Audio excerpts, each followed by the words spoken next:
Hi, I'm Arin. I'm a writer for Trucha and a gamer myself, and today Carol is going to walk me through one of the games she designed in Bitsy. So this game is called How Is a Star Born?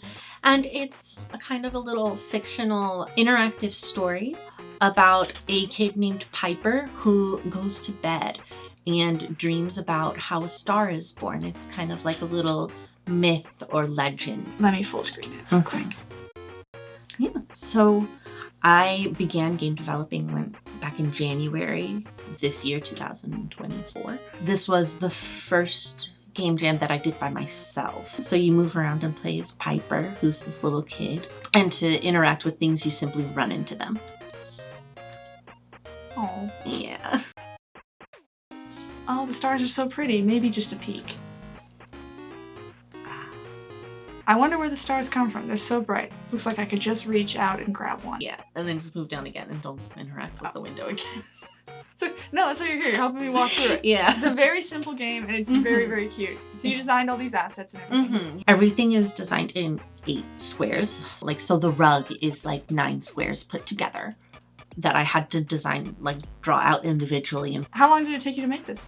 The game jam was about a month long and I spent 3.5 weeks working on this. And it's so cute how you've got the little animations going. Yeah. It's so adorable. So the animations, how did you do that? This is 2 frames? Yeah, it's all 2 frames. It's really simple. All of the stuff is built into Bitsy. When I first started this game, I really didn't have any idea what I was doing. I'm a creative writing major. Coding? Who is she? I don't know. So I was feeling a little out of my depth, but I like I said, I love storytelling, and I know I have some interesting stories that I want to tell, and I think the interactive side of it is really important to me.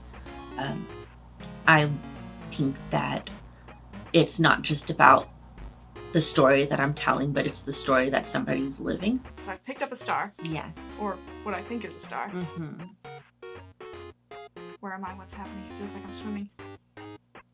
It's almost like it's saying something. I can hear it.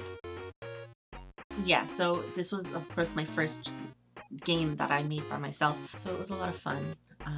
But I tried to keep it as linear as possible.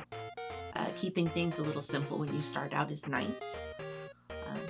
It can be easy to get overwhelmed when you first start. So Bitsy is perfect because it's very confined with what you can do.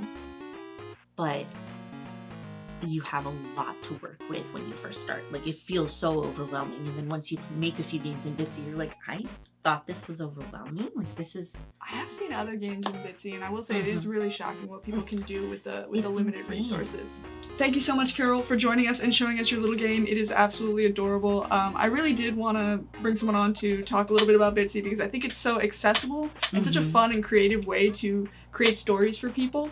And I really appreciate your work and the work of everyone who participates in things like this. And I think if you are curious or interested, perhaps, in making a game yourself, you can absolutely just load up Bitsy on your browser and spend a few hours putting something together and crafting a story for yourself and something to share with other people.